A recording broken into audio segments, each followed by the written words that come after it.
அஸ்ஸலாமு அலைக்கும். அல்சியா சேனல். அல்சியா சேனலில் வீடியோவே போடலை, இப்போ போடுறேன். இப்போ கத்திரிக்காய் தான் நிறைய இருக்குது. நேற்று ஒரு 6 கத்திரிக்காய் பறிச்சிட்டேன். இப்போ இன்றைக்கி கிடக்குது. இதில் விளைஞ்சதை மட்டும் பறிக்கும். அப்புறம் இன்றைக்கி பொன்னாங்கண்ணி கீரை தான் பறிக்க போகிறேன்.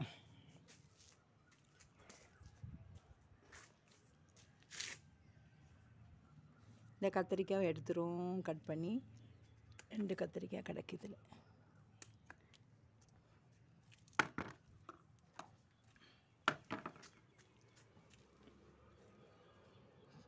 இந்த கீரை ஃபுல்லாக கட் பண்ணி எடுத்துரும்.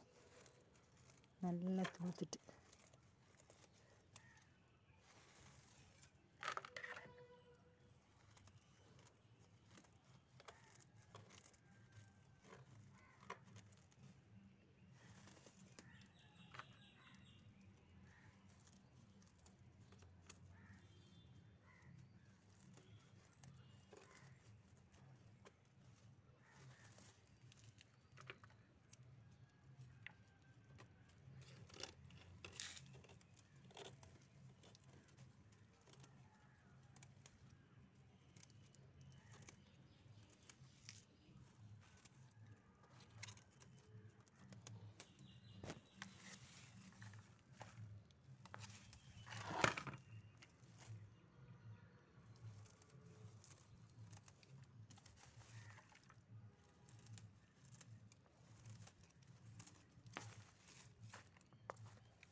இன்னும் நிறைய பொன்னாங்கண்ணி கீரை கிடக்குது. இன்றைக்கி இவ்வளோ கீரை பறிச்சிருக்குது.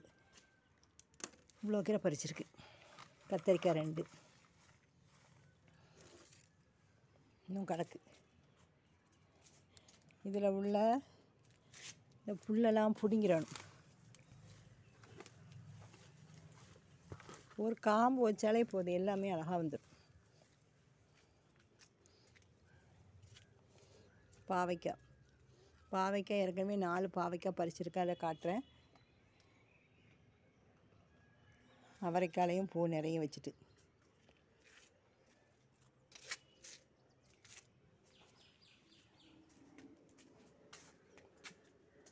பிரண்டை கொடியை பறிக்கணும். நேரம் இல்லை. பிரண்டையிலே நிறைய கிடக்கு தழுத்துட்டு. இந்த மிளகா பறிச்சிரும். மிளகா என்ன கிடக்கு. பாதி மிளகா பறிக்காமலேயே அது பழுத்துட்டு. இன்னைக்கு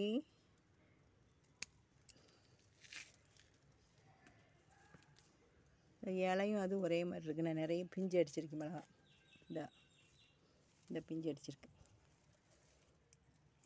பழுத்துட்டு.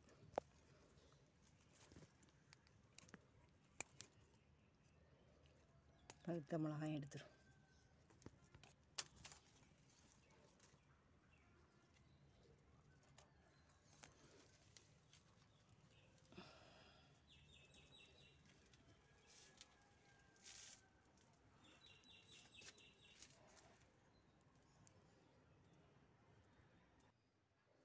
இங்கே வந்து பாவைக்காய் மிளகாய் இன்னும் எனக்கு இருக்கிறதுனால குறையத்தான் பறித்தேன். அப்புறம் இவ்வளோ கீரை பறிச்சிருக்கேன். 2 கத்திரிக்காய், நேற்று 2 கத்திரிக்காய் பறித்தேன் பாருங்கள். இது வந்து 30வது தடவையாட்டு இந்த கீரையை வந்து நான் கட் பண்ணி எடுத்திருக்கேன். இந்த கீரை வந்து கண்ணுக்கு ரொம்ப நல்லது. பொன்னாங்கண்ணி கீரை, கலர் பொன்னாங்கண்ணி கீரை. இதில் காம்பை வச்சாலே நல்ல துளிர் வரும். இந்த காம்பை எடுத்து வச்சாலே துளிர் வரும்.